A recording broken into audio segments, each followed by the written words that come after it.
Bon, arrêtons, hein, parce que je vois trop de vidéos où on utilise le correcteur et l'anti-cerne, puis on met la couche. Résultat, il y a trop de matière.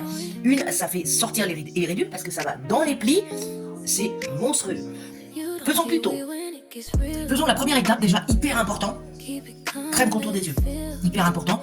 Le fait que déjà, le contour a une peau beaucoup plus fine, 5 fois plus fine, et donc a besoin de soins adaptés. D'où la crème contour des yeux.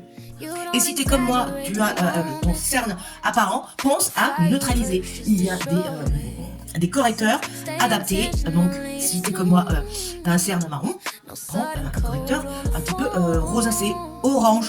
Mais si tu n'as pas ça, tu sais que tu peux le faire avec ton propre rouge à lèvres et ton correcteur. Ah, et la chose plus importante, si tu es débutante, tu le sur ta main, non pas sur ta peau. Allez, je te montre, hop, tu mets un peu de ton rouge à lèvres par exemple, et ton correcteur. Comme ceci. Et tu viens, hop, le travailler. Et tu viens en mettre juste sur ton cerne. Et tu peux micro-gouttes d'huile pour apporter un petit soin supplémentaire. Bon, si t'as pas de cerne, tu passes à une étape suivante. Et tu viens le travailler plutôt au doigt. Et après, éventuellement, tu peux effectivement passer ton petit pinceau.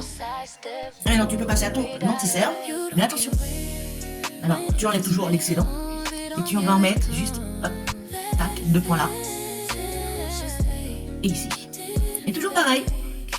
Tu travailles au doigt pour que les fusionnes, ça se fonde mieux au niveau de ta peau.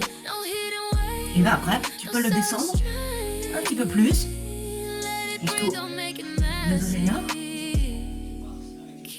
Et après, ce que tu peux faire, tu prends ta lotion tonifiante pour apporter un petit peu plus et tu voilà. Et là, tac. Et après, tu viens ta houppette, tu prends ta poudre. Mais attention, tu mets pas tout ça, t'enlèves toujours l'excédent. Et là, tu vas venir, hop. Alors, tu peux le faire au pinceau aussi, si tu souhaites. Et voilà, tu vois, c'est hyper simple. Allez, bonne journée.